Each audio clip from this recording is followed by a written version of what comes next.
the leap year day references are thick today. I'm entitled to at least I thought they were over. At least one awful one, so that's out of the way. Good boy. Maybe a second is in store, but in keeping with the theme of the day, following that Kansas win, no kidding, BYU leaps 2 seed lines in the latest bracketology, according to Joe Lunardi, from a 7 seed to a 5 seed. One win. Granted, it was at Kansas against the number 7 team in the country in the most historic venue in all of college basketball. But they jumped 2 spots. So, Jarom, how much higher can BYU potentially leap?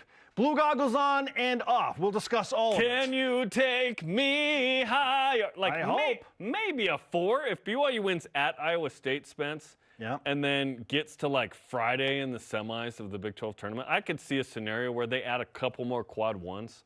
Now, you certainly need Kansas to stumble a little bit to get a better seed and have better opportunity in Big 12. It feels like they play Baylor and Houston still in 2 of the last 3. So there's an opportunity. Houston on the road. Like, road Kansas stinks in the Big 12. They've lost 5 times on the road. BYU could finish 11-7 and be like top 5 seed, and then you give yourself maybe an even better chance to get to Friday. So winning out seems like a lot in conference. Like winning at Iowa State is actually harder It's tougher than Kansas. Beating Kansas. Like they gave up 45 points last night, by the way, to Oklahoma. I know. 45! They're amazing. So I'm thinking like a 5 seed would be realistically like the top end. That would be amazing. I'm thinking BYU gets 5 or 6. I don't think BYU slides to a 7 at this point. But if BYU is a 5 seed, Spence, there have only been 4 times BYU's ever been a 5 seed or better in BYU history. Let's go over it. 2011, 1980. That was Danny Ainge Jr. And both of those years they went to the Sweet 16. No, 80 was the year before. Oh, 81. 88. And 79. Okay. So basically, if you had Danny Ainge, you were getting a 3, 4, or 5 seed. The irony is that his senior 81, they were a 6, and that's then when they went to the Elite They made Eight. the run as the 6 seed. So 3 seed, basically you needed the National Player of the Year or the future National Player of the Year to get a 3, 4, or 5 seed. This would be the first time BYU does that without a National Player of the Year. Breaking news: Jackson Robinson not going to win the Naismith. But I think a 5 seed is kind of the ceiling. And that's where Lunardi has BYU this morning, which is incredible, as of last night, which is incredible. Can BYU beat TCU? It's okay to lose at Iowa State, beat Oklahoma State, and then win a game in the tourney? 5 seed feels like that could happen. Here's the good news. That is the maintenance project, and the maintenance is not like, hey, hang on to a 6 seed. It's now hang on to a 5 seed. If BYU holds serve, if they hold serve on their home floor and win the final 2, and then win one game in Kansas City, they'll be a 5 seed. Because you would think like, okay, the 2 losses would be at Iowa State and then whoever BYU would face in the quarterfinals, which would probably be Houston, Iowa State, or Kansas. Maybe Baylor. Like, they have a huge task if you get to Thursday in Kansas City. The quarterfinals are like a second round or Sweet 16 NCAA tournament. It's a Sweet 16 matchup. The semifinals, like an Elite 8 game. Yes. And frankly, the final, if you're playing Houston or Iowa State at this point, you're dealing with a national championship contender. Final 4 game. It's crazy. Holy crap. So, yeah, the maintenance project is just hold serve on your home floor and then try and win one in Kansas City. I think if BYU finishes 10-8, and then even if they lose a closely contested game on Wednesday in Kansas City, there's still a chance, depending on how all the other teams shake out, because BYU's resume will be so good. Like, it's not like BYU's going to play some terrible team on Wednesday. It might be Oklahoma or Texas. It'll be a quad 1 or 2 game. Yeah. So if unless you slide and you're playing one of the 11 through 14 teams, then that could be quad 2 or 3. If you lose that game on Wednesday against what's going to be a good Big 12 team, maybe you slide down to a 6 seed, but you finish 10-8 in the regular season, and your metrics are not going to change all that much based on losing a game in the Big 12 tournament. BYU's metrics are incredible, Spencer. I know. This is what I'm saying. Like, it doesn't. Incredible. I'm telling you, it does not.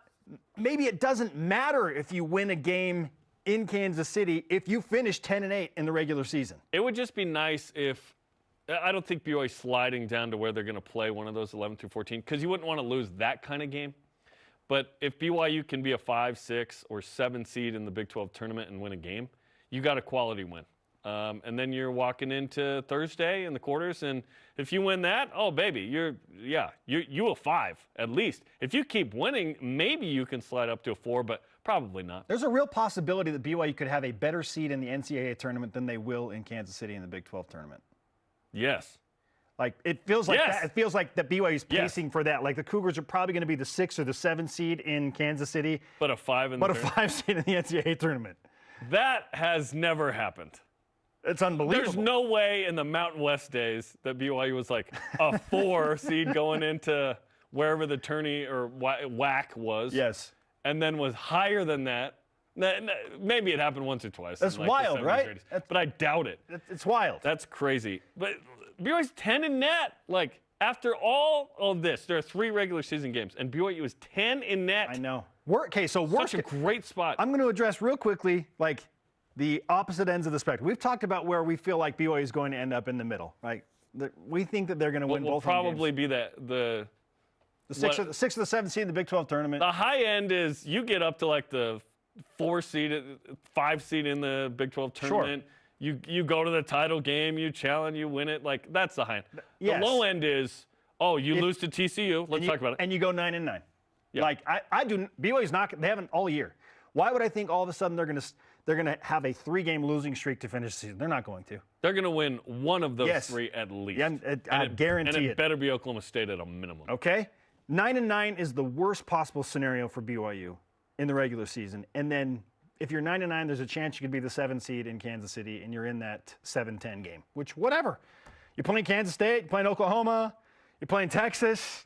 Oklahoma in the 10? I know. The 10?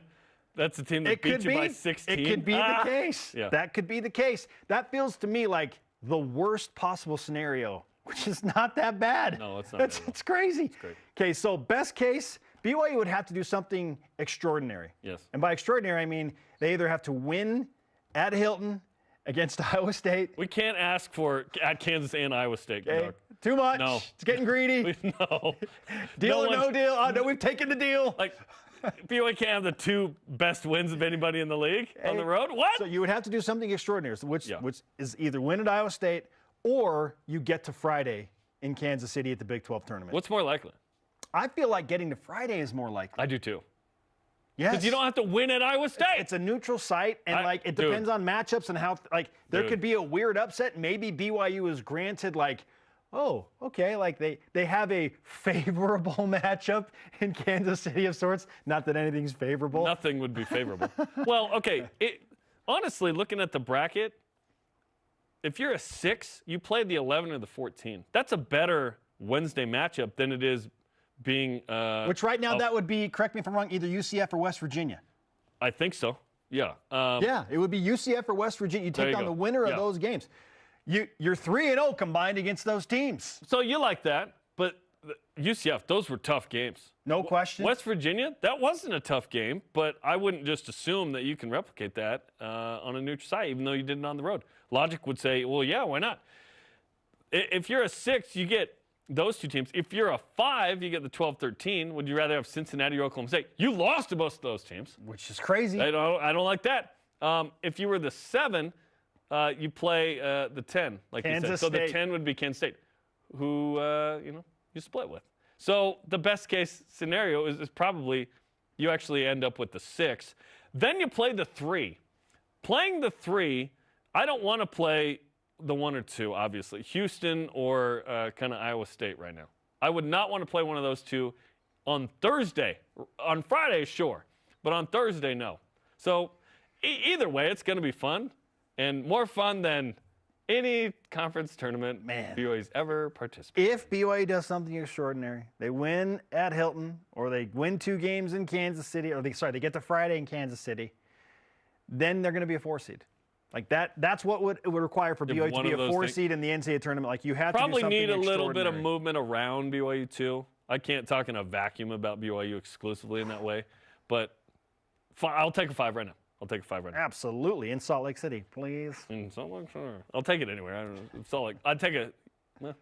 We'll have time to talk about it. Okay. Yeah. Topic 2. Spring football begins today. Wait, what? Oh, football. February football. Yo. we're in baseball uniforms, but here we go. Spring football begins today. Besides the QB battle, what are your biggest areas of interest? Oh man, this is such a juicy topic because we have till 11. Football just shows up out of nowhere amidst all this basketball awesomeness. Oh hey, look look over here. And there is a quarterback battle, which is just wild. Okay, for me, like the probably after the quarterbacks, it's the notables coming back. Like, how is Ben Bywater? Like, can we get an update on that guy? Because he's going to be the leader of the linebacker corps. He posted from IG a day ago in Mexico, by the way. So maybe he's not with BYU in spring football? Is he around? That was post-dated? I don't know. Like, could have been, but what's the deal with Ben Bywater? I want to find out about that whole story arc. Okay, you were gone. You were headed to the NFL. What happened? Yep. And now, when are you going to be healthy? When are you going to be fully integrated? Like, how are you feeling? To me, because he feels like the captain of the defense to me. Like that, Ben Bywater coming back is a huge deal for BYU. And then who the heck is Jay Hill going to start at safety, Jarom? Like, what's the status of Micah Harper? Right? Micah's working out in the videos they're posting at least. Okay, love to see Micah. How is his health? Because he's another guy that is a quote-unquote captain of the defense. Yeah. These two guys coming off season-ending injuries. We're watching Jacob Robinson run into the end zone on a pick six against Cincinnati. Dude. He's a notable returnee, right? Jacob got some new ink, by the way. It looks great. Check it out. All right. Yeah. So that's probably where my biggest question mark is. Like, we got some notable guys coming back, but they've been injured. So how are those guys, and when do we expect them to be integrated back in 100%? Today's the day where we find out, oh, so-and-so got surgery. Yeah. And they're out for spring as well. Like it's all about injuries and who's even available. Like Ethan Erickson's in a boot at tight end. He's not playing, right? Okay, first one outside of a quarterback battle. Who's RB2? Okay. LJ Martin's RB1. Is it Miles Davis? Who is it? Hinckley Ropati. Another injury guy, Hinckley. Hinckley coming, is he participating fully? Because he missed the entire season, right?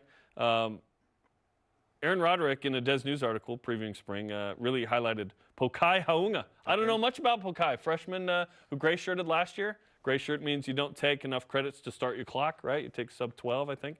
But yeah, he's from Timpview. Let's see what he's got. Who fills up the two deep on the O-line?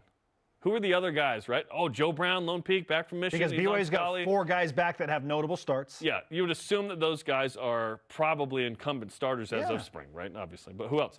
Okay, Danny Saile, who's going by Tui, by the way. His dad wants everyone to call him Tui. So we're calling him Tui. Saile.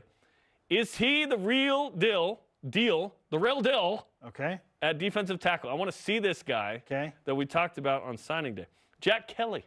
Is he fitting in as one of the dudes? Okay. Is he one of the guys? Because that dude in the weight room is the guy, apparently. He's a big man, for sure. And who are the other linebackers? We saw some young guys get some run last year. Siale Serra, another injury guy. He's not going to be available in spring, is my understanding. Is Harrison Taggart there? Isaiah Glasker, Ace and Micah Kafusi. Like, who else is in the mix at backer? Is Keanu Hill a baller at tight end? Like, is he what Austin Collie was talking about? We're hearing great things. Is he going to be a baller? And then, is the defense better in year 2? I'm asking questions that I want to know for the season. We're not going to know hardly any of these after spring. You have a lot of questions. You know me. I have a lot of questions about a lot of things. Yes, you do. Yeah. So I'm very excited. For spring, I've joked that it's the 3rd most popular sport at BYU: football, men's basketball, and then spring football. But we love ourselves, all the sports. That's why we're wearing baseball unis on the home opener day. Let's go. And we're not going to figure out all of these things, Spence. I just hope we have answers. We might get a starting quarterback by the end of spring, though. Sometimes they'll name the guy out of spring. You remember when Max Hall went up against, who was it, Brendan Gaskins and Cade Cooper in 2007? So then Cade's like, all right, I'm out. And then Brendan was, I'll be the backup, and I'll run down on some kickoffs randomly. I'm not kidding. I think there are 9 quarterbacks in the room right now. 9. Yeah. So when I hear 9, I just hear the German no. When Kalani says some guys are going to leave. For sure. Yeah. This is spring football is to help sort all of that out. But I believe there are 9. 9 guys in the quarterback room right now. So that is clearly, the quarterback position is clearly headline number 1 and question number 1. And it's like, by nature of the position and what it means to BYU and football in general, that will be number 1 forever. Okay, and Aaron clarified what we thought was obvious, but now we know. Sometimes you just need that, right? That it's Bohannon versus Retzlaff for the number 1. And then the number 3 is a Finnegan Burton Bourget, the Western Michigan transfer, who's a walk-on, by the way. What's Nick Billups going to do? He's been in that room for 2.5 years. He's Built Bar employee number 1. I know that. He's moving positions, maybe? Well, he's not in the mix at 3, apparently. Okay, and then what about all the walk-on? I mean, there are 3 walk-on quarterbacks in there, too. Well, Bourget is walk-on, one of them. Are there 4? Oh, man. Might be 4. Okay. Like, there's a bunch of guys there. Right. You bring in Lugo, Noah Lugo, right? Out of high school, and then you got some players. So a guy like Lugo is a few years out. It's Gary, don't call me Jerry, and Jake, and let's see what they have, man. Because trust me, you're gonna walk out there and you're gonna think, hey, both these guys could start, and you're gonna look at Bohannon and be like, this guy looks like the guy. So I'm excited to see who the guy is. I can't help but think, just maybe, and I don't want it to be this way, but I can't help but think, like, maybe we're going to see both quarterbacks play in that first game against Southern Illinois. Like, I hope we don't get to that That'd be the first time since, 2010 with Jake and Riley? Yeah. Both played. We're going, if you have 2, you have none. I don't like it, but I don't think we will. I think Aaron is not a 2 QB in this, planning on using 2 in the same game guy. I think he's you do 1. That's what I think. All right, our question of the day. You've heard our questions, and there are several. Mine center on, what's the status of all of the injured guys that are coming back that are supposed to be key contributors? Yeah. And then Jarom laid out his list. Yes, that's what we'll say today. What the heck's going on with all those guys? What is the storyline that you are most interested in with BYU spring football beginning today? And you can talk about quarterbacks all you want. We excluded quarterbacks. That's obviously number 1 for us. You can go wherever you'd like. By the way, I'm told Ben Bywater is still rehabbing. He's still rehabbing. Yeah. Okay. Get him healthy for the fall. He had surgery in October. Yeah, it's not been that long, right? 4 months? Yeah. Okay, at 2_6_SEMO answers, this year's basketball team has my attention. Yeah, still. Especially with what they did this week. Probably won't start looking forward to football until after the tournament run. Spring football will be... Well, the tournament run won't end till April. In the Final Four. Yeah, throw those blue goggles on. Hopefully, what lasts longer, spring football or BYU basketball through March? We hope it's men's soups. There's a question.